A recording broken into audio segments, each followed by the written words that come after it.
Libro 12. Corinto. 1.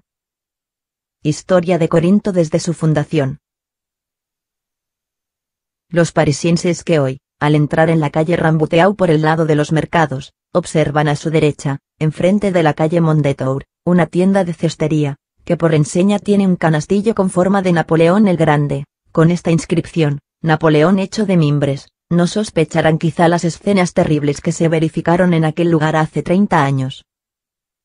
Allí estaba la calle de la Chambrerie, que en las antiguas lápidas se escribía Chamberrerie, y la célebre taberna Corinto. El lector recordará todo lo que hemos dicho sobre la barricada construida en ese sitio, y eclipsada después por la de Saint-Merry. A aquella famosa barricada de la Chambrerie, sumergida hoy en una noche profunda, es a la que vamos a dar un poco de luz. Permítasenos antes recurrir, para mayor claridad del relato, al medio sencillo que empleamos ya al hablar de Waterloo.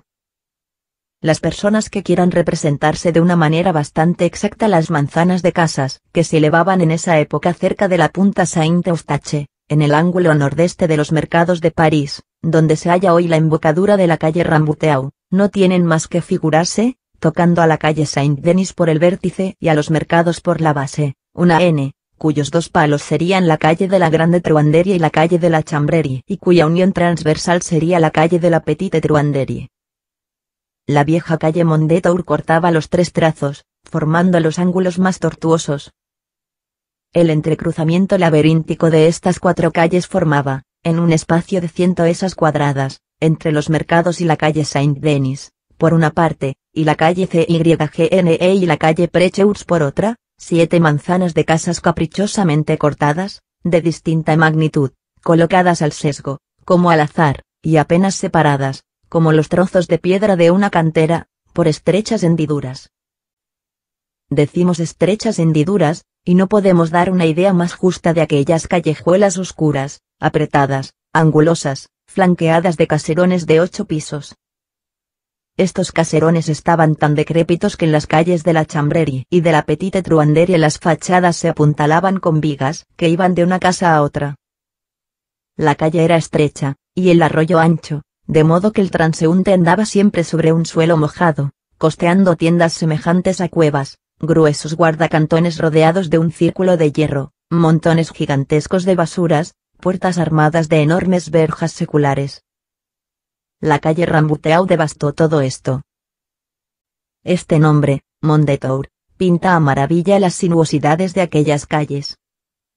Un poco más lejos, estaban aún mejor expresadas por la calle Pirouette, que se perdía en la calle Mondétour. El transeúnte que desde la calle Saint-Denis pasaba a la calle de la Chambrerie la veía estrecharse poco a poco delante de sí, como si hubiese entrado en un gran embudo alargado. Al extremo de la calle, que era muy corta, encontraba el paso cortado, del lado de los mercados, por una alta hilera de casas, y creería hallarse en un callejón sin salida si no descubriera a derecha e izquierda 2 bocas oscuras por donde podía salir. Era la calle Mondétour, la cual iba a encontrar, por un lado, la calle Precheurs, y por el otro, la Cygne y la Petite Truanderie. Al fondo de esta especie de callejón sin salida, en la esquina de la boca de la derecha, se observaba una casa menos alta que las demás, y formando una especie de cabo sobre la calle. En esta casa, de 2 pisos solamente, estaba alegremente instalada, desde hacía 300 años, una taberna ilustre. De esta taberna surgía un ruido alegre, en el lugar mismo que el viejo Théophile señaló en estos 2 versos.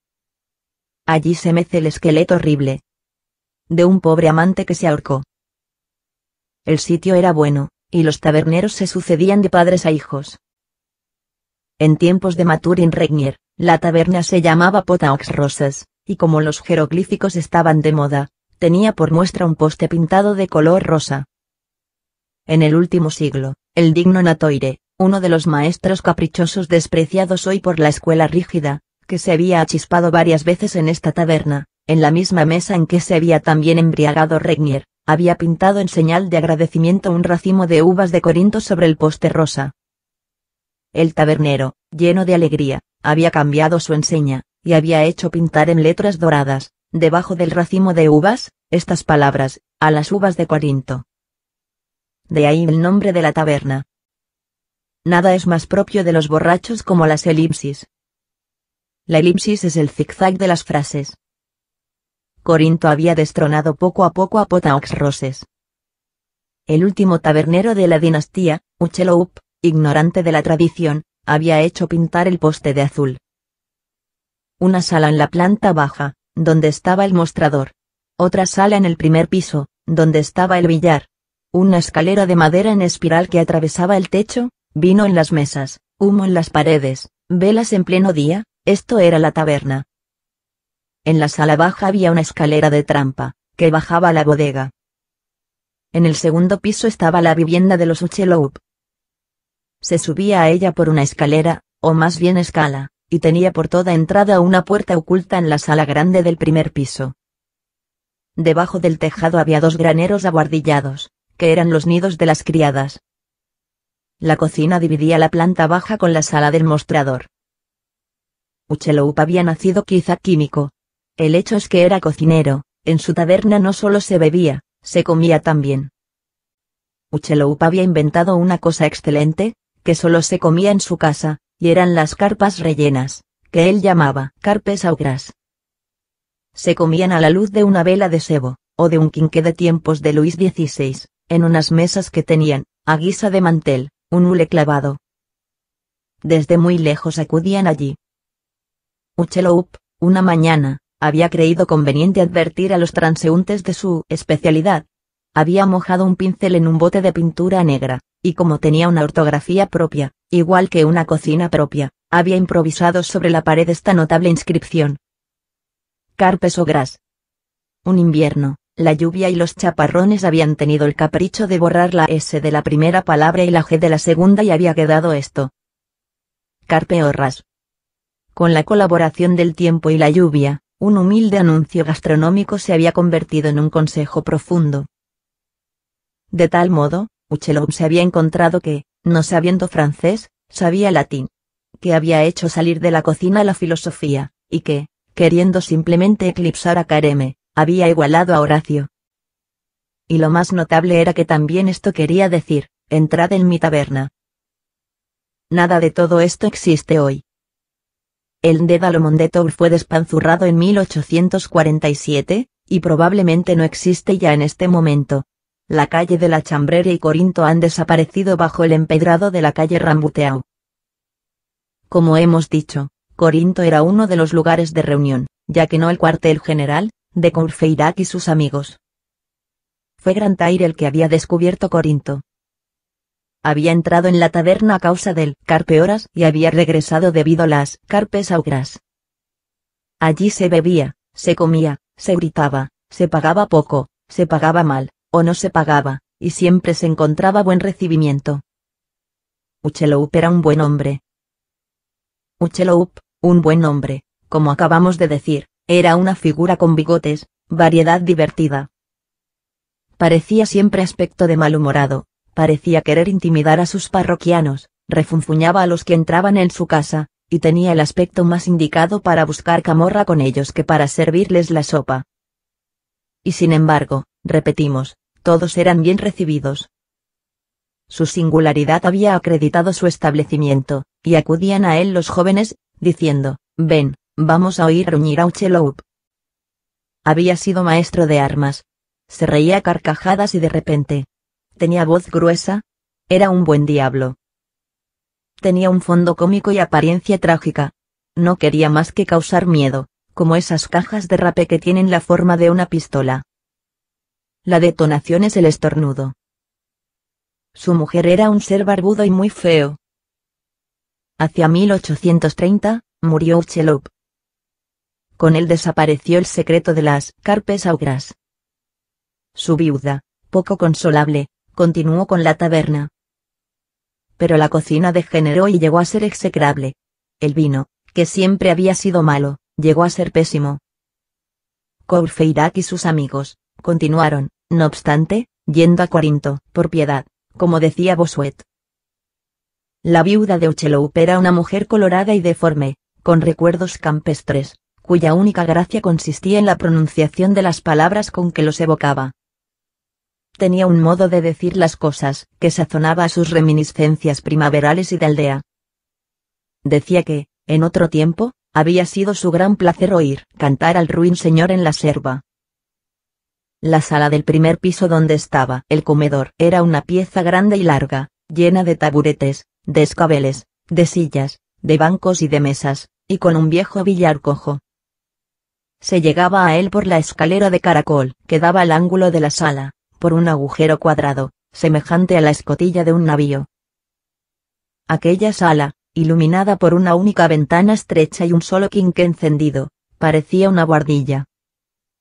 Todos los muebles de 4 patas se comportaban como si solo tuvieran 3. Las paredes blanqueadas con cal no tenían otro adorno que este cuarteto en honor de la tía Hucheloup. A 10 pasos, sorprende; a 2, espanta. ¿Una verruga habita en su nariz de giganta? Esa nariz que veis desmesurada hará, cuando se suene, una que sea sonada. Estos versos estaban escritos con carbón en la pared. La señora Hucheloup estaba yendo y viniendo por delante de este cuarteto todo el día, con una perfecta tranquilidad. 2 sirvientas, llamadas Matelote y Gibelote, sin que nunca se haya sabido que tuvieran otros nombres, ayudaban a la Hucheloup a poner en las mesas los jarros de vino y los platos variados, que se servían a los hambrientos en cazuelas de barro. Matelote, gruesa, redonda, roja y vocinglera, antigua sultana favorita del difunto Hucheloup, era fea, más fea que cualquier monstruo mitológico. Sin embargo, como conviene que la criada sea siempre menos que el ama, era menos fea que la señora Hucheloup. Gibelote era alta, delgada, de blancura linfática, con los ojos hundidos, los párpados caídos, siempre como fatigada y rendida, dominada por lo que podría llamarse laxitud crónica. Se levantaba la primera y se acostaba la última, servía a todo el mundo, incluso a la otra criada, en silencio y con dulzura, sonriendo bajo la fatiga con una especie de vaga sonrisa adormecida. Había un espejo encima del mostrador. Antes de entrar en la sala-restaurante, se leía sobre la puerta este verso, escrito con tiza por Courfeyrac: regálate, si puedes, y come, si te atreves.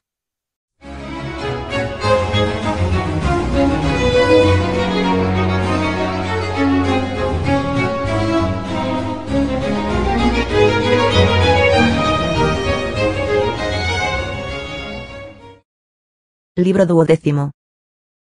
Corinto. 2.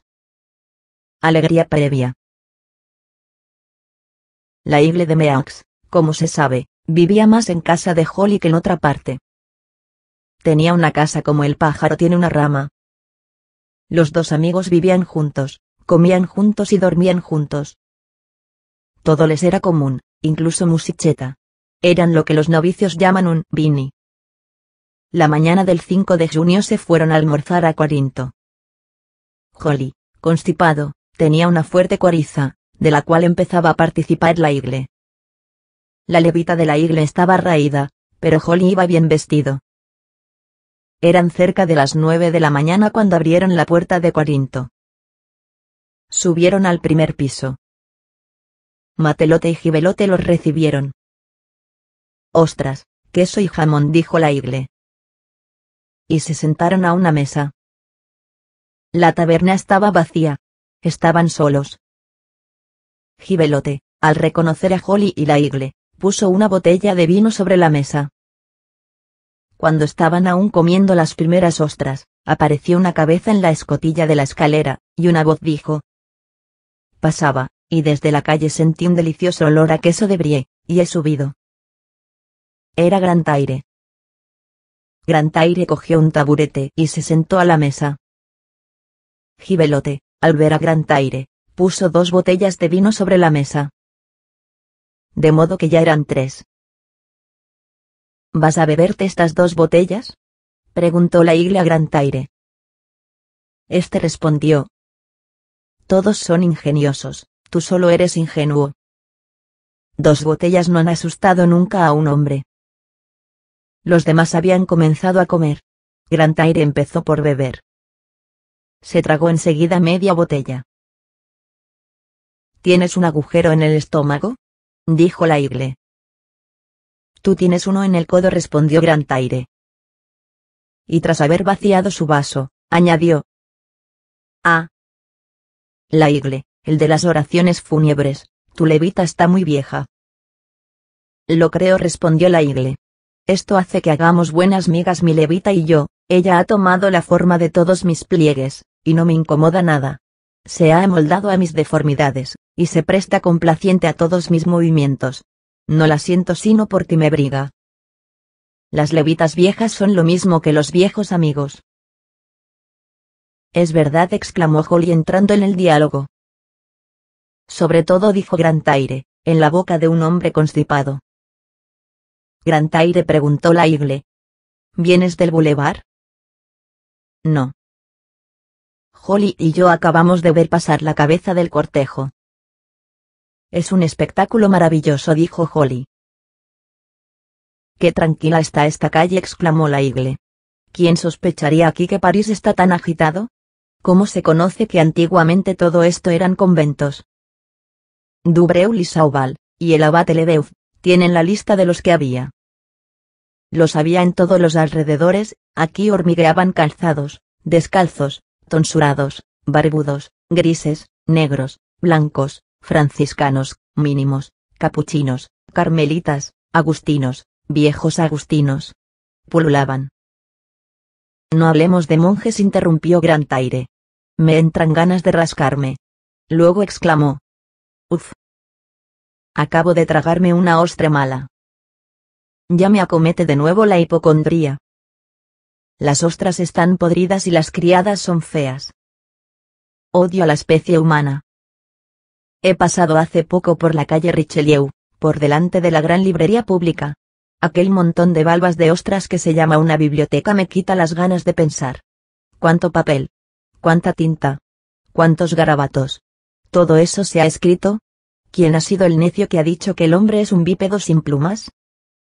Después he encontrado a una joven que me conocía, bella como la primavera, digna de llamarse Floreal, y entusiasmada, alegre, feliz como un ángel, la miserable, porque ayer, un espantoso banquero picado de viruelas se ha dignado solicitarla. ¡Ay! La mujer acecha al negociante lo mismo que al pollo. Las gatas cazan lo mismo ratones que pájaros. Esta doncella, no hace aún 2 meses, era honesta en su bardilla. Ajustaba circulitos de cobre a los agujeros de un corsé. ¿Cómo llamáis a eso? Cosía, tenía una cama de tijera. Vivía al lado de un tiesto de flores, estaba contenta. Ahora está hecha una banquera. Esta transformación se ha hecho esta noche. Por la mañana he encontrado a esta víctima muy alegre. Lo que es más horrible es que esa pícara está hoy tan bonita como ayer. Su financiero no se traslucía en su rostro. Las rosas tienen esa propiedad de más o de menos comparadas con las mujeres, las huellas que les causan los insectos son visibles. Ah. No hay ya moral sobre la tierra. Y pongo por testigo al mirto, símbolo del amor. Al laurel, símbolo de la guerra. Al olivo, ese estúpido símbolo de la paz. Al manzano, que supo perder a Adán con su fruto, y a la higuera, abuela de las faldas. En cuanto al derecho, ¿queréis saber lo que es el derecho? Los galos codician Clusé. Roma protege Clusé, y les pregunta: ¿qué mal os ha hecho Clusé? Breno responde: el mal que os ha hecho Alba, el mal que os ha hecho Fidena, el mal que os han hecho los ecuos, los volscos y los sabinos, que eran vuestros vecinos. Los clusianos son los nuestros. Nosotros entendemos la vecindad como vosotros. Vosotros habéis robado Alba. Nosotros tomamos Clusé. Roma dice: pues no tomaréis Clusé. Breno tomó Roma. Y después gritó: Vae victis. Esto es el derecho. Ah. En este mundo no hay más que aves de rapiña. Águilas. Águilas. Yo tengo carne de gallina. Tendió su vaso a Holly, el cual lo llenó, luego bebió y prosiguió, sin haberse interrumpido casi con aquel vaso de vino en quien nadie se fijó, ni aun él mismo. Breno al tomar Roma es un águila. El banquero que toma una griseta es un águila. No hay más pudor aquí que allá. No creemos, pues, en nada. No hay más que una realidad, beber. cualquiera que sea vuestra opinión, ya estéis por el gallo flaco, como el cantón de Uri, o por el gallo gordo, como el cantón de Glaris, poco importa, bebed. Me habláis del bulevar, del cortejo, etc. ¿Qué? ¿Va a haber una revolución? Esta indigencia de medios me sorprende por parte del buen Dios. Es preciso que en todo momento siga la marcha de los acontecimientos. Lo que vosotros llamáis progreso marcha con dos motores, los hombres y los sucesos. Pero, cosa triste, de vez en cuando, lo excepcional es necesario. Para los sucesos, como para los hombres, la tropa ordinaria no basta. Es preciso que haya genios entre los hombres y revoluciones entre los sucesos. Los grandes accidentes son la ley, el orden de las cosas no pueden pasarse sin ellos. Y al ver las apariciones de los cometas, está uno dispuesto a creer que hasta el cielo tiene necesidad de actores en representación. En el momento en que menos se espera, Dios hace aparecer un meteoro en el firmamento. Se presenta alguna estrella caprichosa subrayada por una enorme cola. Y esto hace morir a César. Bruto le da una puñalada y la estrella un cometazo. Crack. Ahí está una aurora boreal, una revolución, un gran hombre. 1793, escrito en gruesos caracteres. Napoleón al acecho, el cometa de 1811, en lo alto del cartel. Ah. Ese hermoso cartel azul, tachonado de repentinas exhalaciones. Bom. Bom. Espectáculo extraordinario. Alzad los ojos, papanatas. Todo es descabellado, el astro lo mismo que el drama. Al ver el destino humano gastado ya, y aún el destino real que enseña la rama, como lo demuestra el príncipe de Condé ahorcado. Al ver el infierno, que no es más que un rasgón en el cielo, por donde sopla el viento. Al ver tantos harapos, aún en la púrpura nueva de la mañana en el vértice de una colina. Al ver las gotas de rocío, esas perlas falsas. Al ver la humanidad descosida y los sucesos recomendados, y tantas manchas en el sol, y tantos agujeros en la luna. Al contemplar tanta miseria en todas partes, pienso que el universo no es rico. Hay apariencia de riqueza, es verdad, pero yo descubro la pequeñez. Se da una revolución como un negociante, cuya caja está vacía, da un baile, y no se debe juzgar a las cosas por las apariencias. Bajo el oro del cielo descubro un universo pobre. La creación está en quiebra. Por esto estoy descontento. Mirad, hoy es el 5 de junio, y está el día como si fuera de noche. Desde esta mañana estoy esperando que llegue el día y aún no ha aparecido, y apuesto a que no llegará. Esto es como la inexactitud de un dependiente mal pagado. Sí, todo está mal arreglado, nada se ajusta bien. Este viejo mundo está deshecho. Me coloco en la oposición. Todo marcha al revés. El universo va tropezando. Sucede lo que con los niños. Los que los desean no los tienen. Los que no los quieren los tienen. Total, esto es una pepitoria. Además, la igle de Meaux, ese calvo, me entristece cuando le miro, me humilla al pensar que soy de la misma edad que esta rodilla. Yo critico, pero no insulto. El universo es lo que es. Hablo aquí sin mala intención, según lo que me dicta mi conciencia. Ah. Por todos los santos del Olimpo, y por todos los dioses del paraíso, yo no nací para parisiense, es decir, para estar dando vueltas siempre como un volante entre dos manoplas, desde el grupo de los ociosos al montón de los revoltosos. Yo nací para ser turco, para estar mirando todo el día a las gracias orientales en los bailes de Egipto, lúbricos como los sueños de un hombre casto. Oh gentilhombre veneciano, rodeado de gentiles hembras, o principillo alemán contribuyendo con media soldada a la Confederación Germánica, y empleando sus ocios en secar sus calcetas en un seto. Es decir, en su frontera. Para una de estas cosas he nacido yo. Sí, he dicho turco, y no me desdigo. No comprendo que se hable mal de los turcos habitualmente. Mahoma tiene cosas buenas. Respeto al inventor de serrallos y uríes, y de los paraísos de odaliscas. No insultemos al maometano, única religión que está dotada de un gallinero. Insisto sobre esto para beber. La tierra es una gran tontuna. Y parece que van a pelear todos estos imbéciles, a romperse las narices, a matarse en pleno verano. En el mes de junio, cuando podrían irse con una joven criatura del brazo a respirar en los campos la inmensa taza de té del heno segado. En verdad que se hacen muchas necedades. Una vieja linterna rota que acabo de ver en una prendería me sugiere una reflexión: ya es tiempo de iluminar al género humano. Sí, y ya estoy triste otra vez. Lo que es comer una ostra y encontrarse con una revolución. Me vuelvo lúgubre. Oh, horrible mundo. En él todos se esfuerzan, se destituyen, se prostituyen, se matan, se acostumbran. Y Grantaire, después de este trozo de elocuencia, tuvo otro golpe de tos merecido. A propósito de la revolución, dijo Holly, parece que Marius está decididamente enamorado. ¿Se sabe de quién?, preguntó Laigle. No. ¿No? No, te digo. Los amores de Marius, exclamó Grantaire. Los veo desde aquí. Marius es una niebla y habrá encontrado un vapor. Es de la raza de los poetas, y quien dice poeta, dice loco. TYMBRAEUS apoyo. Marius y su Marie, o su María, o su Mariette, o su Marion, deben ser unos pícaros amantes. Me doy cuenta de lo que es este amor, un éxtasis en el que se olvida el beso, castos sobre la tierra, pero uniéndose en el infinito. Son almas que tienen sentidos, duermen juntos en las estrellas.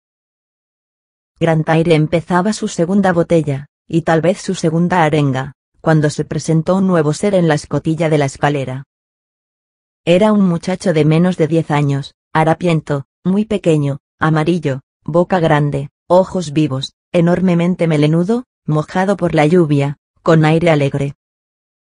Este niño, eligiendo sin duda entre los tres, aunque evidentemente no conocía a ninguno, se dirigió a Laigle de Meaux. ¿Sois el señor Bossuet?, les preguntó. Ese es mi sobrenombre, respondió Laigle. ¿Qué quieres? Esto. Un rubio me ha dicho en el boulevard. ¿Conoces a la tía Hucheloup? Y yo he dicho, sí, en la calle de la Chambrerie, la viuda del viejo. Y me ha dicho, pues ve, allí encontrarás al señor Bossuet, y le dirás de mi parte, A, B, C. Es una burla. No es verdad. Me ha dado 10 sueldos. Holly, préstame 10 sueldos, dijo Laigle, y volviéndose hacia Grantaire, Grantaire, préstame 10 sueldos. Lo cual hizo 20 sueldos, que Laigle dio al muchacho. Gracias, señor, dijo este. ¿Cómo te llamas?, le preguntó Laigle. Navet, el amigo de Gavroche. Quédate con nosotros, dijo Laigle. Almuerza con nosotros, agregó Grantaire. El niño respondió. No puedo, soy del cortejo, soy yo quien grita. Abajo Polignac. Y sacando el pie todo lo que podía por detrás de sí, que es el saludo más respetuoso, se fue. Cuando se marchó el muchacho, Grantaire tomó la palabra. Este es el pilluelo puro. Hay muchas variedades en el género pilluelo. El pilluelo escribano se llama salta arroyos. El pilluelo cocinero se llama marmitón. El pilluelo panadero se llama mitrón. El pilluelo lacayo se llama grom. El pilluelo soldado se llama granuja. El pilluelo pintor se llama aprendiz. El pilluelo negociante se llama hortera. El pilluelo cortesano se llama menino. Mientras tanto Laigle estaba meditando. A, B, C, es decir, entierro de Lamarque. El muy rubio, dijo Grantaire. Es Enjolras quien te llama. ¿Iremos?, preguntó Bossuet. Llueve, dijo Holly, y yo he jurado ir al fuego y no al agua. No quiero constiparme. Yo me quedo aquí, aclaró Grantaire. Prefiero un almuerzo a un entierro. Conclusión, que nos quedamos, añadió Laigle. Bien, bebamos entonces. Puede faltarse al entierro sin faltar al motín. Ah, al motín no faltaré yo, exclamó Holly. Laigle se frotó las manos. Vamos a retocar la revolución de 1830. La verdad es que oprime al pueblo en las articulaciones. Nada me importa vuestra revolución, dijo Grantaire. Yo no execro a este gobierno. es la corona atemperada por el gorro de algodón. Es un cetro terminado en paraguas. Pienso en eso hoy, por el tiempo que hace. Luis Felipe podrá utilizar su realismo con dos fines: dirigir un extremo del cetro contra el pueblo y abrir el extremo del paraguas contra el cielo. La sala estaba oscura, gruesas nubes habían acabado de suprimir la luz. No había nadie en la taberna ni en la calle. Todo el mundo había ido a ver los sucesos. ¿Es mediodía o medianoche?, exclamó Bossuet. No se ve gota. Gibelote. Una luz. Grantaire, entristecido, bebía. Enjolras me desdeña, murmuró. Enjolras ha pensado: Joly está enfermo y Grantaire está bebido, y ha enviado a Navet para que busque a Bossuet. Si hubiera venido a buscarme, le habría seguido. Tanto peor para Enjolras. No iré a su entierro. Tomada esta resolución, Bossuet, Joly y Grantaire no se movieron de la taberna. Hacia las 2 del mediodía, la mesa a la que estaban sentados estaba cubierta de botellas vacías. Ardían sobre ella dos velas, una en un candelero de cobre completamente verde y la otra en el cuello de una botella rota. Grantaire había arrastrado a Joly y a Bossuet al vino, y Bossuet y Joly habían hecho ponerse alegre a Grantaire. En cuanto a este, después del mediodía, había ido más allá del vino, pobre origen de ensueños. El vino, en los borrachos serios, es siempre alegre. En la embriaguez hay la magia blanca y la magia negra. El vino no es más que la magia blanca. Grantaire era un atrevido bebedor de sueños. Las tinieblas de una embriaguez terrible, entreabiertas delante de él, lejos de detenerle, le atraían. Había dejado las botellas y tomado el chope. El chope es el abismo. No teniendo a mano ni opio ni hachís, y queriendo llenar el cerebro de oscuridad, había recurrido a esta horrible mezcla de aguardiente, cerveza y ajenjo, que produce letargos tan terribles. De estos tres vapores, cerveza, aguardiente y ajenjo, se hace el plomo del alma. Son tres tinieblas en que se ahoga la mariposa celeste. Y se forman en un humo membranoso, vagamente condensado en alas de murciélago, tres furias mudas: el delirio, la noche y la muerte, revoloteando por encima del espíritu adormecido. Grantaire no había llegado aún a esta fase lúgubre. Lejos de esto. Estaba prodigiosamente alegre, y Bossuet y Joly le daban la réplica.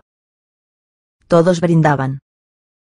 Grantaire añadía a la pronunciación excéntrica de las palabras y de las ideas la divagación del gesto, apoyaba con dignidad su puño izquierdo sobre su rodilla, doblando el brazo en ángulo recto, con la corbata deshecha, a caballo sobre un taburete, el vaso lleno en la mano derecha, y dirigía a la gruesa criada Matelote estas solemnes palabras: que se abran las puertas de palacio, que todo el mundo sea de la Academia Francesa, que se tenga el derecho de abrazar a la señora Hucheloup. Bebamos. Y volviéndose hacia la señora Hucheloup, añadía: mujer antigua y consagrada por el uso, acércate, que yo te contemple. Joly gritaba: Matelote y Gibelote, no deis más vino a Grantaire. Se está comiendo locamente el dinero. Desde esta mañana ha devorado 2,95 francos. Y Grantaire continuaba: ¿quién ha desclavado las estrellas sin mi permiso, para ponerlas en la mesa por velas? Bossuet, que estaba muy borracho, había conservado su calma. Se había sentado en el quicio de la ventana abierta, y la lluvia le mojaba la espalda mientras contemplaba a sus amigos. De repente oyó detrás de sí un tumulto, pasos precipitados, gritos de «¡a las armas!». Se volvió, y descubrió en la calle Saint-Denis, en la esquina de la calle de la Chambrerie, a Enjolras que pasaba con la carabina en la mano, a Gavroche con su pistola, a Feilly con su sable, a Courfeyrac con su espada, a Jean Prouvaire con su mosquete, a Combeferre con su fusil, a Bahorel con su carabina, y todo el grupo armado y tumultuoso que lo seguía. La calle de la Chambrerie no era más larga que el alcance de un tiro de carabina. Bossuet improvisó con sus dos manos una bocina, y gritó: «Courfeyrac. Courfeyrac, Courfeyrac oyó la llamada, descubrió a Bossuet y dio algunos pasos por la calle de la Chambrerie gritando: «¿Qué quieres?». Que se cruzó con un ¿A dónde vas? A hacer una barricada, respondió Courfeyrac. Pues bien, este sitio es magnífico.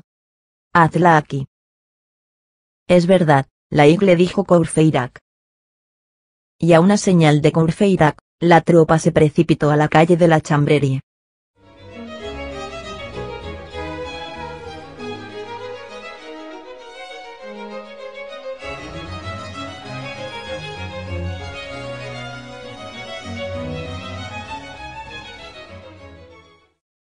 Libro 12.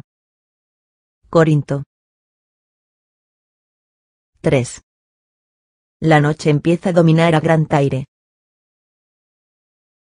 El sitio era, en efecto, admirablemente indicado, la entrada de la calle ancha, el fondo estrecho, y en forma de callejón sin salida. Corinto estrangulaba la calle. La calle Mondétour fácil de cerrar a derecha e izquierda, ninguna posibilidad de ataque sino por la calle Saint-Denis, es decir, de frente y al descubierto. Bossuet borracho había tenido el golpe de vista de Aníbal en ayunas. Al hacer su irrupción el grupo, se había apoderado el espanto de toda la calle. Todos los transeúntes se eclipsaron, y en un abrir y cerrar de ojos, por todas partes, a derecha e izquierda, las tiendas, los establecimientos, las puertas, las ventanas, las persianas, las buhardillas, los postigos de todas dimensiones se cerraron, desde el piso bajo hasta el tejado. Una vieja, llena de miedo, había fijado un colchón delante de su ventana, colgado de una cuerda que servía para tender la ropa, con objeto de amortiguar el efecto de la fusilería. Solo la taberna permanecía abierta, y esto porque allí se había instalado el grupo. «Ah, Dios mío, decía suspirando la señora Hucheloup. Bossuet había bajado a recibir a Courfeyrac. Holly se había asomado a la ventana, y gritaba: «Courfeyrac, hubieras debido coger un paraguas. Vas a constiparte». Mientras tanto, en algunos minutos habían sido arrancadas 20 barras de hierro de las rejas de la fachada de la taberna, y habían sido desempedradas 10 toesas de calle. Gavroche y Baurel habían cogido al pasar y derribado un carro de un fabricante de cal, llamado Anceau, el cual contenía 3 toneles llenos de cal, que fueron colocados sobre pilas de adoquines. Enjolras había levantado la trampa de la bodega y todos los toneles vacíos de la viuda Hucheloup habían ido a juntarse con los de la cal. Feilly, con sus dedos acostumbrados a iluminar delicados paisajes en abanicos, había reforzado los toneles y el carro con 2 macizas pilas de piedras, cogidas no se sabía dónde. Habíanse arrancado también unos puntales de la fachada de una casa próxima, y se habían echado sobre los toneles. Cuando Bossuet y Courfeyrac se volvieron, la mitad de la calle estaba ya cerrada por una muralla más alta que un hombre. No hay nada como la mano popular para construir todo lo que se construye demoliendo. Matelote y Gibelotte se habían mezclado con los trabajadores. Gibelotte iba y venía cargada de maderos. Su laxitud se empleaba en la barricada, y cargaba adoquines como hubiera servido vino adormecida. Un ómnibus que llevaba 2 caballos blancos pasó por el extremo de la calle. Bossuet saltó por encima de los materiales, corrió, detuvo al cochero, hizo bajar a los viajeros, dio la mano a las señoras, despidió al conductor y volvió trayéndose el coche y los caballos de la brida. Los ómnibus, dijo, no pasan por delante de Corinto. Non licet omnibus adire Corinthum. Un instante después, los caballos desenganchados se iban al azar por la calle Mondétour, y el ómnibus volcado completaba la barricada de la calle. La señora Hucheloup, trastornada, se había refugiado en el primer piso. Tenía la mirada vaga. Miraba sin ver, hablando por lo bajo. Sus gritos de susto no se atrevían a salir de la garganta. «Esto es el fin del mundo», murmuraba. Holly daba un beso en el grueso cuello rojo y arrugado de la señora Hucheloup, y decía a Grantaire: «Querido, siempre he considerado el cuello de una mujer como una cosa infinitamente delicada». Pero Grantaire había llegado a la más alta región del ditirambo. Matelote había subido al primer piso. Grantaire la había cogido por el talle, y lanzaba, asomado a la ventana, grandes carcajadas. «Matelote es fea», gritaba. «Matelote es el sueño de la fealdad. Matelote es una quimera». Voy a descubrir el secreto de su nacimiento. Un Pigmalión godo, que hacía mascarones de catedrales, se enamoró un día de uno de ellos, del más horrible, y suplicó al amor que le animase y resultó matelote. Miradla, ciudadanos. Tiene los cabellos de color de cromato de plomo, como la querida de Tiziano, pero es una buena muchacha. Os aseguro que peleará bien. En toda buena muchacha hay un héroe. En cuanto a la señora Hucheloup, es una valiente vieja. Mirad qué bigotes tiene. Los ha heredado de su marido. Es un húsar. Va. Peleará también. Dos como ella aterrarían a la comarca. Compañeros, derribaremos al gobierno. Tan cierto como hay 15 ácidos intermedios entre el ácido margárico y el ácido fórmico. Por lo demás, a mí lo mismo me da. Caballeros, mi padre me ha odiado siempre, porque no podía entender las matemáticas. Yo no comprendo más que el amor y la libertad. Soy Grantaire, el buen muchacho.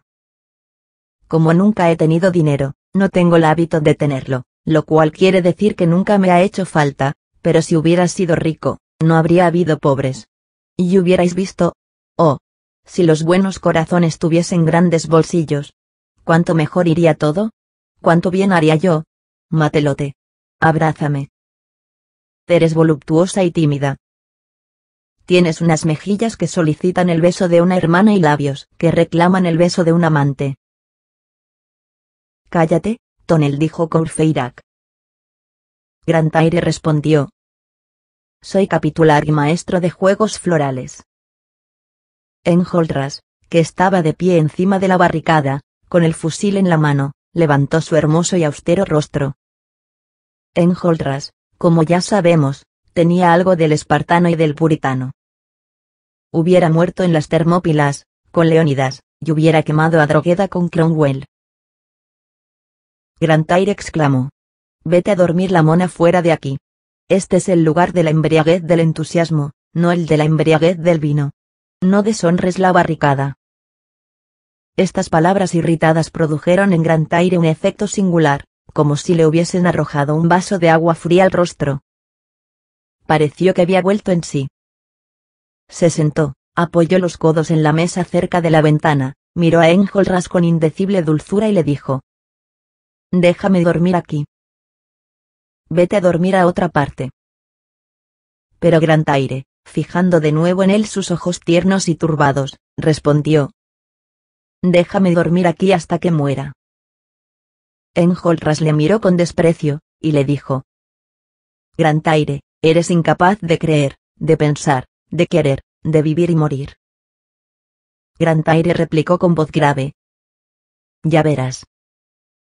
Murmuró aún algunas palabras ininteligibles, dejó caer su cabeza pesadamente sobre la mesa, y por un efecto bastante habitual en el segundo periodo de la embriaguez en que Enjolras le había precipitado rudamente, se quedó dormido un instante después.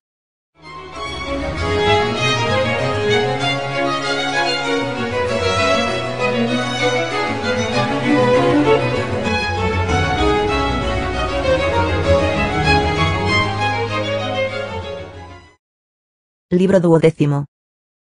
Corinto. Cuarto. Courfeyrac trata de consolar a la viuda Hucheloup. Bahorel, extasiado al ver la barricada, exclamó. Ya está la calle cortada. ¡Qué bien está! Courfeyrac, al mismo tiempo que demolía la taberna, trataba de consolar a la tabernera. Señora Hucheloup, ¿no os quejabais el otro día de que os habían llamado a juicio y declarado delincuente, porque Gibelote había sacudido una manta por la ventana? Sí, mi buen señor Courfeyrac. Ah, Dios mío. ¿Vais a poner también esta mesa en la barricada? Y no solo por la manta, sino también por un tiesto que se cayó desde la guardilla a la calle. El gobierno me ha sacado 100 francos de multa. ¿No es una abominación? Pues bien, tía Hucheloup, nosotros os vengaremos. Quedaba satisfecha a la manera de aquella mujer árabe que, habiendo recibido un bofetón de su marido, fue a ver a su padre pidiendo venganza y diciendo, «Padre, debes a mi marido afrenta por afrenta». El padre preguntó, «¿En qué mejilla has recibido el bofetón?» «En la izquierda». el padre le dio un bofetón en la derecha y dijo: «¿Ya estás satisfecha? Ve a decir a tu marido que si él ha bofeteado a mi hija, yo he abofeteado a su mujer». La lluvia había cesado. Iban llegando reclutas. Los obreros habían llevado un barril de pólvora, una cesta de botellas de vitriolo, 2 o 3 antorchas y un canasto lleno de lamparillas, restos de la fiesta del rey que se había celebrado el 1 de mayo. Se decía que enviaba estas municiones un drogero de la Raval Saint-Antoine llamado Pepin. Se rompía el único farol de la calle de la Chambrerie, la farola de la calle Saint-Denis y todas las de las calles próximas, Mondétour, Cyggne, Precheurs y Grande y Petite Truanderie. Enjolras, Combeferre y Courfeyrac lo dirigían todo. Entretanto, se construían 2 barricadas más, que se apoyaban en Corinto, formando ángulo recto. La mayor cerraba la calle de la Chambrerie, y la otra la calle Mondétour por el lado de la calle Cyggne. Esta última barricada, muy estrecha, estaba construida solamente con toneles y guijarros. Había allí unos 50 trabajadores, una treintena de ellos con fusiles, porque al pasar habían saqueado la tienda de un armero.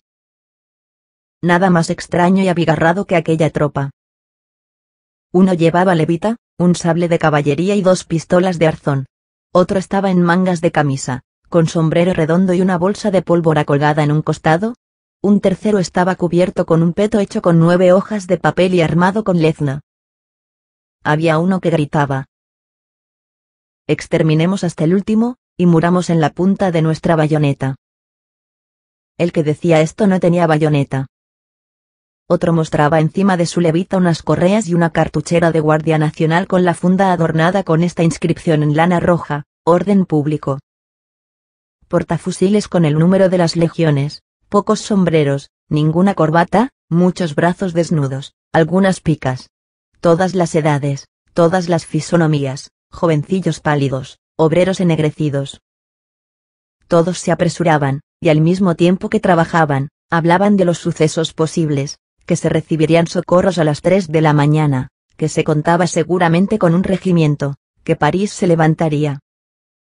Suposiciones terribles, con las cuales se mezclaba una especie de cordial alegría. Parecían hermanos, y ninguno sabía el nombre de los otros. Los grandes peligros tienen el privilegio de hacer fraternizar a los desconocidos. En la cocina se había encendido lumbre, y se fundían en un molde cucharas, tenedores, toda la vajilla de estaño de la taberna. Al mismo tiempo se bebía. Los pistones y las postas andaban revueltos en las mesas con los vasos de vino. En la sala de billar la señora Hucheloup, Matelote y Gibelote, diversamente afectadas por el terror, una atontada, otra sofocada, otra excitada, rompían servilletas viejas y hacían hilas. 3 insurgentes las ayudaban, 3 jóvenes melenudos, barbudos y bigotudos, que deshilaban la tela con dedos de lencero y las hacían temblar. El hombre de alta estatura, que había llamado la atención de Courfeyrac, Combeferre y Enjolras en el instante en que se unía al grupo en la esquina de la calle Billetes, trabajaba en la pequeña barricada y era útil. Gavroche trabajaba en la grande. En cuanto al joven que había esperado a Courfeyrac en su casa, y le había preguntado por Marius, había desaparecido poco después del momento en que había sido detenido el ómnibus. Gavroche, completamente entusiasmado y radiante, iba y venía, subía y bajaba, metía ruido, brillaba. Parecía que estaba allí para animarlos a todos. ¿Tenía algún aguijón? Sí, ciertamente, su miseria. ¿Tenía alas? Sí, su alegría. Gavroche era un torbellino. Se le veía sin cesar. Se le oía continuamente. Llenaba todo el espacio, encontrándose en todas partes a la vez. Era una especie de ubicuidad casi irritante. No había nada que pudiese detenerle, la enorme barricada sentía su acción. Molestaba a los transeúntes, excitaba a los perezosos, reanimaba a los fatigados, impacientaba a los pensativos, alegraba a unos, esperanzaba a otros, encolerizaba a algunos, y ponía en movimiento a todos. Pinchaba a un estudiante, mordía a un obrero, se paraba, volvía enseguida a su trabajo, volaba por encima del tumulto y del esfuerzo, saludaba a estos y aquellos, murmuraba, zumbaba y hostigaba a toda aquella multitud inmensa. Con sus pequeños brazos dominaba el movimiento perpetuo, y de sus pequeños pulmones salía el clamor perpetuo. Bravo. Más adoquines. Más toneles. Unos maderos. ¿Dónde hay? Una mano de yeso para cubrir este agujero. Es muy pequeña esta barricada, es preciso que suba más. Ponedlo todo, metedlo todo, colocadlo todo. Demoled la casa. Mirad, ahí tenéis una puerta vidriera. Esto hizo exclamar a los trabajadores. ¿Una puerta vidriera? ¿Qué quieres que hagamos con una puerta vidriera, tubérculo? Tubérculos vosotros, exclamó Gavroche. Una puerta vidriera en una barricada es una cosa excelente, no impide el ataque, pero es un obstáculo para tomarla. ¿Es que no habéis birlado nunca manzanas por encima de una valla erizada de vidrios? Una puerta vidriera corta los callos de los guardias nacionales cuando quieren subir a la barricada. Par 10. El vidrio es muy traidor. Ah, ¿no tenéis imaginación libre, camaradas? Por lo demás, estaba furioso con su pistola sin gatillo. Iba de uno a otro pidiendo. Un fusil. Quiero un fusil. ¿Por qué no se me da un fusil? ¿Un fusil a ti? Inquirió Combeferre. Toma, replicó Gavroche. ¿Por qué no? Tuve uno en 1830, cuando se luchaba contra Carlos X. Enjolras se encogió de hombros. Cuando los haya para los hombres, se darán a los niños. Gavroche se volvió tímidamente y le respondió. Si te matan antes que a mí, cogeré el tuyo. Pilluelo, dijo Enjolras. Blanquillo, respondió Gavroche. Un elegante extraviado, que paseaba por el extremo de la calle, cortó esta disputa. Gavroche le gritó. Venid con nosotros, joven. Es que no se ha de hacer nada por esta vieja patria. El elegante huyó.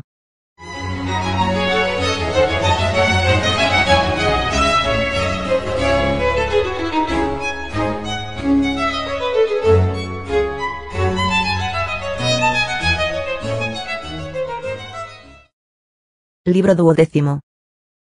Corinto. V. Los preparativos. Los periódicos de aquel tiempo, que han dicho que la barricada de la calle de la Chambrerie, aquella construcción casi inexpugnable, como la llamaban, llegaba al nivel del primer piso, se han equivocado. No pasaba de una altura de 6 o 7 pies, por término medio. Estaba hecha de manera que los combatientes podían, a voluntad, ocultarse detrás o dominar el paso, y aún subirse encima por medio de una cuádruple fila de adoquines superpuestos, y colocados a guisa de escalera por la parte interior. Por fuera, el frente de la barricada, compuesta de adoquines y de toneles, sujetos por vigas y tablas que se enchufaban en las ruedas del carro de Anceau y del ómnibus, presentaba el aspecto de un obstáculo erizado e inextricable. Una cortadura suficiente para que un hombre pudiese pasar por ella dejaba un espacio entre el extremo de la barricada más alejado de la taberna y las casas, de modo que era posible hacer una salida. La lanza del ómnibus estaba puesta verticalmente, y a ella, atada con cuerdas, una bandera roja que flotaba sobre la barricada. La pequeña barricada Mondétour, oculta detrás del edificio de la taberna, no se veía. Las dos barricadas reunidas formaban un verdadero reducto. Enjolras y Courfeyrac no habían juzgado necesario hacer una barricada en el otro extremo de la calle Mondétour, que por la calle Precheurs ofrece una salida a los mercados, queriendo sin duda conservar la posibilidad de una comunicación con el exterior, y temiendo muy poco un ataque por la peligrosa y difícil callejuela Precheurs. Con esta salida libre, que constituía lo que Follart, en su estilo estratégico, hubiera llamado un ramal de trinchera, y con la estrecha cortadura de la calle Chambrerie, el interior de la barricada, donde la taberna formaba un ángulo saliente, presentaba la forma de un cuadrilátero irregular, cerrado por todas partes. Había una veintena de pasos de intervalo entre la barricada y las casas que formaban el fondo de la calle, de modo que podía decirse que la barricada estaba adosada a estas casas, todas habitadas, pero cerradas de arriba abajo. Todo este trabajo se hizo sin impedimentos, en menos de una hora, y sin que aquel puñado de hombres atrevidos viese surgir una gorra de pelo ni una bayoneta. Los pocos burgueses que se atrevían a pasar en aquel momento por la calle Saint-Denis, lanzaban una ojeada a la calle de la Chambrerie, descubrían la barricada y redoblaban el paso. Una vez finalizadas las dos barricadas, se enarboló la bandera, se sacó una mesa fuera de la taberna y se subió en ella a Courfeyrac. Enjolras trajo el cofre cuadrado, que estaba lleno de cartuchos. Courfeyrac lo abrió. Cuando se descubrieron los cartuchos, temblaron los más valientes, y hubo un momento de silencio. Courfeyrac los distribuyó, sonriendo. Cada uno recibió 30 cartuchos. Muchos tenían pólvora y se pusieron a hacer más con las balas, que se fundían en la taberna. En cuanto al barril de pólvora, estaba sobre una mesa aparte, cerca de la puerta, y lo reservaron. El toque de llamada que recorría todo París no cesaba, pero había terminado por no ser más que un ruido monótono al que no prestaban atención alguna. Ese ruido tan pronto se alejaba como se acercaba, con ondulaciones lúgubres. Cargaron los fusiles y las carabinas, todos juntos, sin precipitación, con una gravedad solemne. Enjolras fue a colocar 3 centinelas fuera de las barricadas, uno en la calle de la Chambrerie, el segundo en la calle Prechers y el tercero en la esquina de la calle Petite Truanderie. Después, una vez construidas las barricadas, designados los puestos, cargados los fusiles, puestos los centinelas, solos en aquellas calles temibles, por donde no pasaba ya nadie, rodeados de aquellas casas mudas y como muertas, en las que no palpitaba ningún movimiento humano, rodeados de las sombras crecientes del crepúsculo que empezaba, en medio de aquella oscuridad y aquel silencio en el que se sentía avanzar algo y que tenía un no sé qué de trágico y terrorífico, aislados, armados, resueltos, tranquilos, esperaron.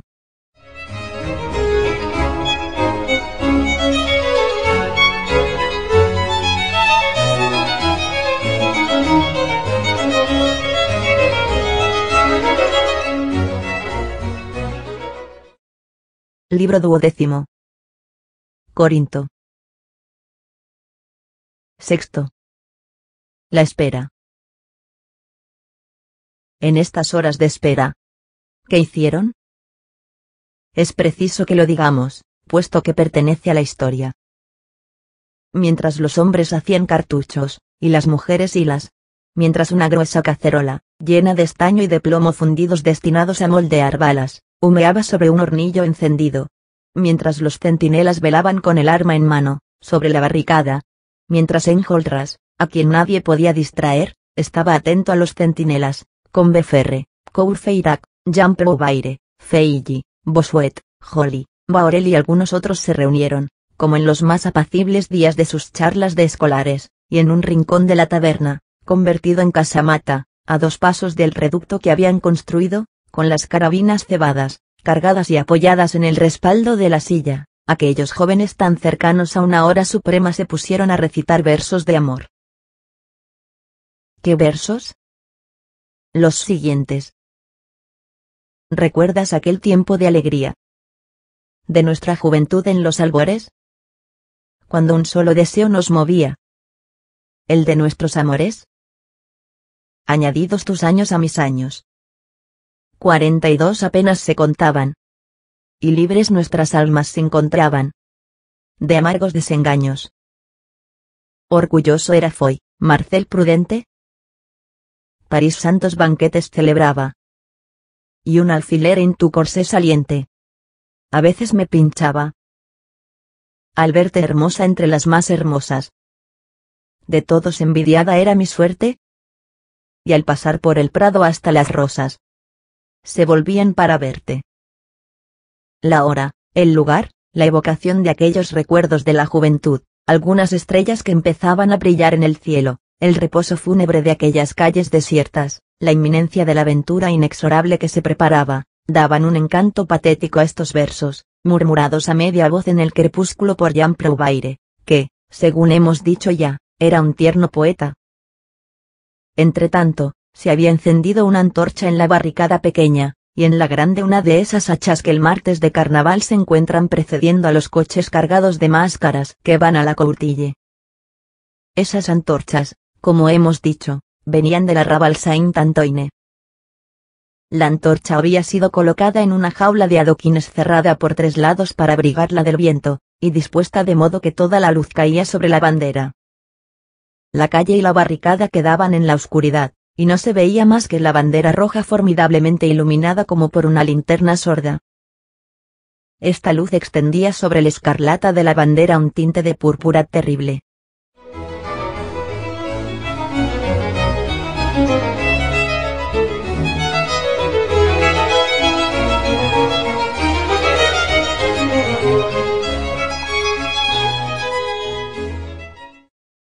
Libro 12. Corinto. 7. El hombre reclutado en la calle Billetes. La noche había caído ya completamente, y nadie se acercaba. No se oían más que rumores confusos, y por instantes, descargas de fusilería, pero raras, poco nutridas y lejanas. Esta relativa calma, que se prolongaba, era señal de que el gobierno se tomaba tiempo y reunía sus fuerzas. Aquellos 150 hombres esperaban a 60.000. Enjolras se sintió poseído de la impaciencia que alcanza a las almas fuertes en el umbral de acontecimientos temibles. Fue a buscar a Gavroche, que se había puesto a fabricar cartuchos en la sala de la planta baja, a la claridad dudosa de 2 velas, colocadas sobre el mostrador por precaución, a causa de la pólvora extendida sobre las mesas. Aquellas 2 velas no arrojaban luz alguna hacia el exterior. Los insurgentes, además, tenían cuidado de no encender luz en los pisos superiores. El hombre de la calle Billetes acababa de entrar en la sala y había ido a sentarse a la mesa menos iluminada. Estaba provisto de un fusil de munición del mayor modelo, que mantenía entre sus piernas. Gavroche, hasta aquel instante, distraído con 100 cosas divertidas, ni siquiera había visto a aquel hombre. Cuando entró, Gavroche le siguió maquinalmente con los ojos, admirando su fusil, y luego, bruscamente, cuando el hombre se sentó, el niño se levantó. Si alguien hubiera espiado a ese hombre, le habría visto observarlo todo, en la barricada y en la banda de insurgentes, con una atención singular, pero desde que había entrado en la sala, se había sumergido en el recogimiento, y parecía no ver nada de lo que sucedía. El pilluelo se acercó a aquel personaje pensativo, y se puso a dar vueltas a su alrededor de puntillas, como se hace cuando no se quiere despertar a alguien. Al mismo tiempo, sobre un rostro infantil, a la vez tan descarado y serio, tan despreocupado y profundo, tan alegre y entusiasta, se fueron pintando sucesivamente todos esos gestos de viejo que significan: ah, va, no es posible. Deliro. Será él. No, no lo es. Pero sí. Pero no. Gavroche se balanceaba sobre sus talones, crispaba sus puños en los bolsillos, movía el cuello como un pájaro, y empleaba en un gesto de desprecio toda la sagacidad de su labio inferior. Estaba estupefacto, incierto, incrédulo, convencido, trastornado. Tenía la fisonomía de un jefe de eunucos en el mercado de esclavas, al descubrir una Venus entre ceas.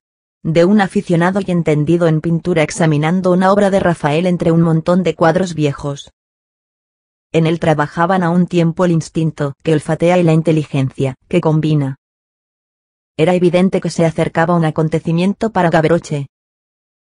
En lo más profundo de esta preocupación, Enjolras le abordó. Tú eres pequeño, y no te verán. Sal de las barricadas, deslízate a lo largo de las casas, explora un poco las calles y vuelve a decirme lo que pasa. Gavroche se enderezó al oír esto.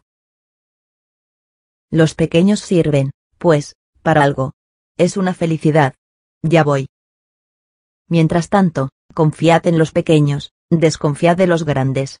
Y alzando la cabeza y bajando la voz, añadió, señalando al hombre de la calle Billetes. ¿Veis a este grande? Sí. ¿Y qué? Es un espía. ¿Estás seguro? Aún no hace 15 días que me bajó de las orejas de la cornisa de Pont Royal, donde estaba tomando el fresco. Enjolras abandonó vivamente al pilluelo y murmuró algunas palabras en voz muy baja a un obrero del puesto que estaba allí. el obrero salió de la sala y regresó casi inmediatamente acompañado de otros 3. Aquellos 4 hombres, 4 mozos de grandes espaldas, fueron a colocarse detrás de la mesa en que estaba el hombre de la calle Billetes. Estaban visiblemente dispuestos a arrojarse sobre él. Entonces, Enjolras se acercó al hombre y le preguntó: ¿Quién sois? Ante esta pregunta brusca, el hombre tuvo un sobresalto. Sumergió su mirada hasta el fondo de los cándidos ojos de Enjolras, y pareció que adivinaba su pensamiento. Mostró entonces una sonrisa, la más desdeñosa, la más enérgica y la más resuelta del mundo, y respondió con altiva gravedad: Veo que... ¿Sois espía? Soy agente de la autoridad. ¿Os llamáis? Javert. Enjolras hizo una señal a los 4 hombres. En un abrir y cerrar de ojos, antes de que Javert hubiera tenido tiempo de volverse, fue cogido por el cuello, derribado y registrado. Se le encontró encima una pequeña tarjeta redonda pegada entre 2 vidrios, la cual tenía por un lado las armas de Francia grabadas con esta leyenda: seguridad y vigilancia, y en la otra, esto, Javert, inspector de policía, edad, 52 años, y la firma del prefecto de policía de entonces, el señor Gisquet. Además tenía su reloj y su bolsillo, que contenía algunas monedas de oro. Le dejaron el bolsillo y el reloj. Detrás del reloj, en el fondo del bolsillo, descubrieron por el tacto, un papel que había sido doblado. Enjolras leyó en él estas 4 líneas, escritas de mano del prefecto de policía: el inspector Javert, así que haya cumplido su misión política, comprobará por medio de una vigilancia especial si es verdad que algunos malhechores andan vagando por las cuestas de la orilla derecha, cerca del puente de Jena. Terminado el registro, levantaron a Javert, le ataron los brazos detrás de la espalda y le sujetaron en medio de la sala, a aquel célebre poste que había dado antiguamente nombre a la taberna. Gavroche, que había asistido a toda la escena, y lo había aprobado todo con un movimiento silencioso de cabeza, se acercó a Javert y le dijo: Amigo, el ratón ha cogido al gato. Todo había sido ejecutado con tanta rapidez que ya estaba concluido cuando empezaron a notarlo en la taberna. Javert no había lanzado ni un grito.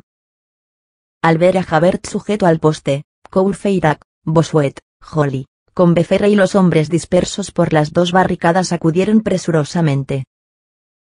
Javert, recostado en el poste, y tan rodeado de cuerdas que no podía hacer ni un movimiento, levantaba la cabeza con la serenidad intrépida del hombre que no ha mentido nunca.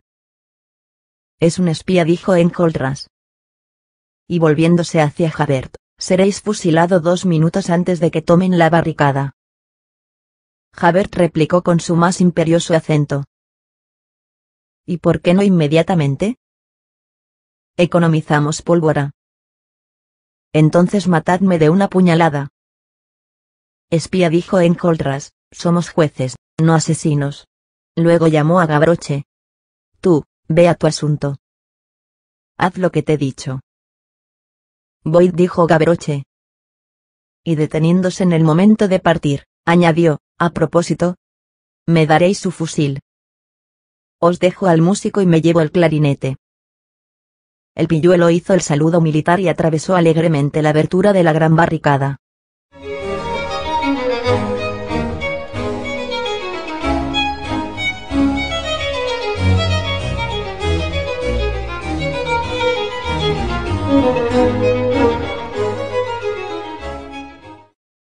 Libro 12.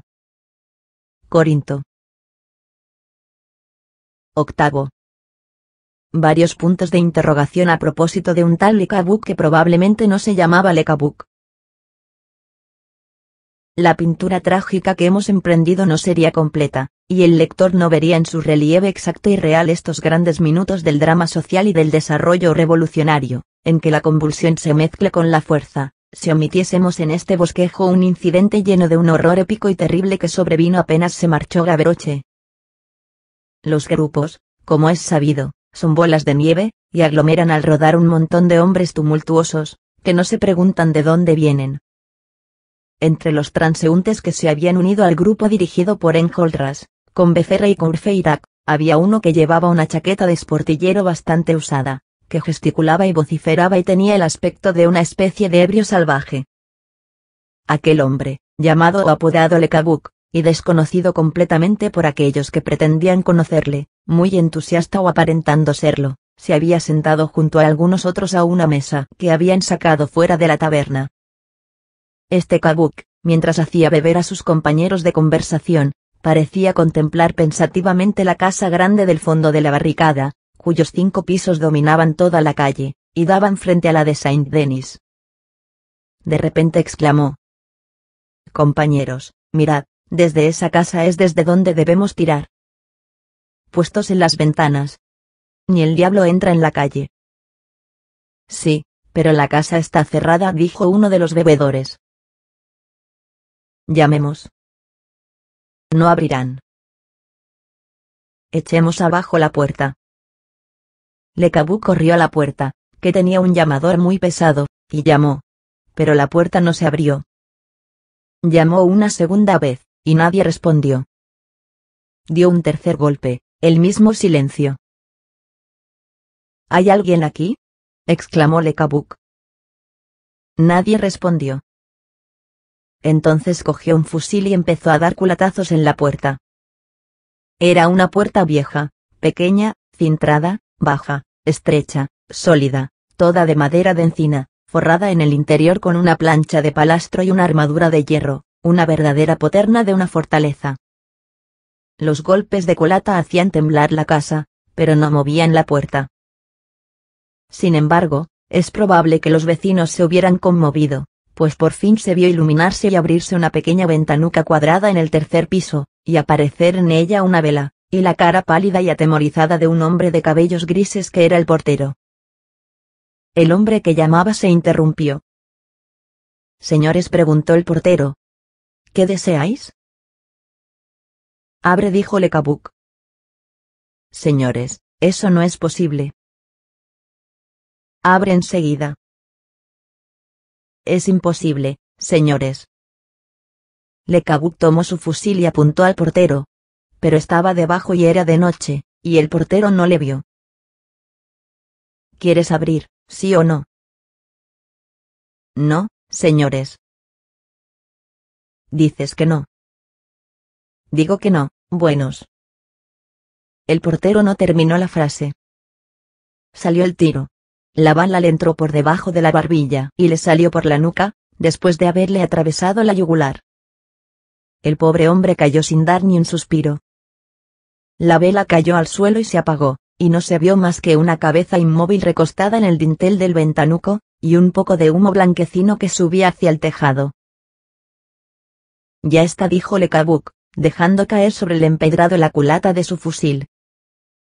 Apenas había pronunciado esta palabra cuando sintió una mano que caía sobre su hombro con la pesadez de una garra de águila, y oyó una voz que le decía: «De rodillas». El asesino se volvió y vio ante él el rostro blanco y frío de Enjolras. Enjolras llevaba una pistola en la mano. Había acudido al oír la detonación. Con la mano izquierda había cogido el cuello de la blusa de Le Cabuc. «De rodillas», repitió.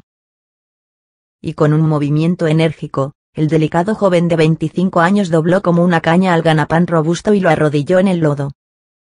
Le Cabuc trató de resistirse, pero parecía que estaba sujeto por un puño sobrehumano. Pálido, con el cuello desnudo, los cabellos esparcidos, Enjolras, con su rostro de mujer, tenía en aquel momento un no sé qué de la Temis antigua. Sus ojos bajos daban a su implacable perfil griego esa expresión de cólera y ese aspecto de castidad que bajo el punto de vista del mundo antiguo conviene a la justicia. Todos los de la barricada habían acudido, y luego todos se habían alineado en círculo a alguna distancia, sintiendo que era imposible pronunciar una palabra, ante lo que iban a ver. Le Cabuc, vencido, no trataba ya de debatirse y temblaba de pies a cabeza. Enjolras le soltó y sacó su reloj. «Recógete», dijo. «Reza o piensa. Tienes un minuto». «Gracia», murmuró el asesino. Luego bajó la cabeza y murmuró algunos juramentos inarticulados. Enjolras no apartó los ojos del reloj. Dejó transcurrir el minuto, luego volvió a poner el reloj en su bolsillo. Una vez hecho esto, cogió los cabellos de Lekabuk, que se revolvía entre sus rodillas gritando, y le puso en la sien el cañón de la pistola. Muchos de aquellos hombres intrépidos, que habían entrado con tanta tranquilidad en la más terrible de las aventuras, volvieron la cabeza. Se oyó la explosión. El asesino cayó sobre el empedrado boca abajo. Enjolras se enderezó y paseó en derredor su mirada serena y severa. Después empujó el cadáver con el pie, y dijo: «Quitad esto». 3 hombres levantaron el cuerpo del miserable, que se agitaba con las últimas convulsiones maquinales de la vida, y lo arrojaron por encima de la barricada pequeña a la callejuela de Mondétour. Enjolras se había quedado pensativo. Su sereno rostro se iba cubriendo de pesadumbre. De repente alzó la voz. Se hizo el silencio. «Ciudadanos», dijo Enjolras, «lo que este hombre ha hecho es espantoso, lo que yo he hecho es horrible. Él ha matado, y por esto yo le he matado a él. He debido hacerlo, pues la insurrección debe tener su disciplina. El asesinato es un crimen, más aún aquí que en otra parte estamos bajo la mirada de la revolución, somos los sacerdotes de la república, somos ejemplos del deber, y es preciso que nadie pueda calumniar nuestro combate. Así pues he juzgado y he condenado a muerte a este hombre. En cuanto a mí, obligado a hacer lo que he hecho, pero aborreciéndolo, me he juzgado a mí mismo, y pronto veréis a qué me he condenado». Los que le escuchaban temblaron. «Nosotros compartiremos tu suerte», exclamó Combeferre. Sea, respondió Enjolras. «Pero oíd aún una palabra. Al ejecutar a este hombre he obedecido a la necesidad. Pero la necesidad es un monstruo del viejo mundo. La necesidad se llama fatalidad. La ley del progreso es que los monstruos desaparezcan ante los ángeles, y que la fatalidad se desvanezca ante la fraternidad. Es un mal momento para pronunciar la palabra amor. No importa, yo la pronuncio y la glorifico. Amor, tuyo es el porvenir. Muerte, me sirvo de ti, pero te odio. Ciudadanos, no habrá en el porvenir ni tinieblas ni rayos ni ignorancia feroz ni talión sangriento. Como no existirá Satanás, tampoco existirá Miguel. En el porvenir, nadie matará a nadie, la tierra resplandecerá, el género humano amará. Llegará, ciudadanos, el día en que todo será concordia, armonía, luz, alegría y vida. Y para que llegue ese día nosotros debemos morir. Enjolras se calló. Sus labios de místico se cerraron. Y permaneció en pie algunos instantes, en el lugar sobre el que había vertido sangre, en una inmovilidad de mármol. Su mirada fija hacía que se hablase en voz baja a su alrededor. Jean Prouvaire y Combeferre se apretaban la mano silenciosamente, y apoyados uno en el otro ángulo de la barricada, consideraban con una admiración en la que había algo de compasión a aquel joven, verdugo y sacerdote, limpio como el cristal y duro como la roca. Digamos ahora que más tarde, después de la acción, cuando los cadáveres fueron llevados al depósito y registrados, se encontró sobre Lekabuk una tarjeta de agente de policía. El autor de este libro ha tenido entre sus manos, en 1848, el informe especial realizado con este motivo para el prefecto de policía de 1832. Añadamos que, si hay que creer en un rumor extraño, pero probablemente fundado, Lekabuk era Claquesous. El hecho es que a partir de la muerte de Lekabuk ya no volvió a hablarse de Claquesous. Claquesous no dejó huella alguna de su desaparición. Parece que se amalgamó con lo invisible. Su vida había sido tinieblas. Su fin fue la noche. Todo el grupo insurrecto estaba aún bajo los efectos de la emoción de aquel proceso trágico instruido con tanta rapidez, y con tanta premura terminado, cuando Courfeyrac volvió a ver en la barricada al joven que por la mañana había preguntado por Marius. Aquel muchacho, que tenía el aspecto atrevido e indiferente, había venido por la noche a reunirse con los insurrectos.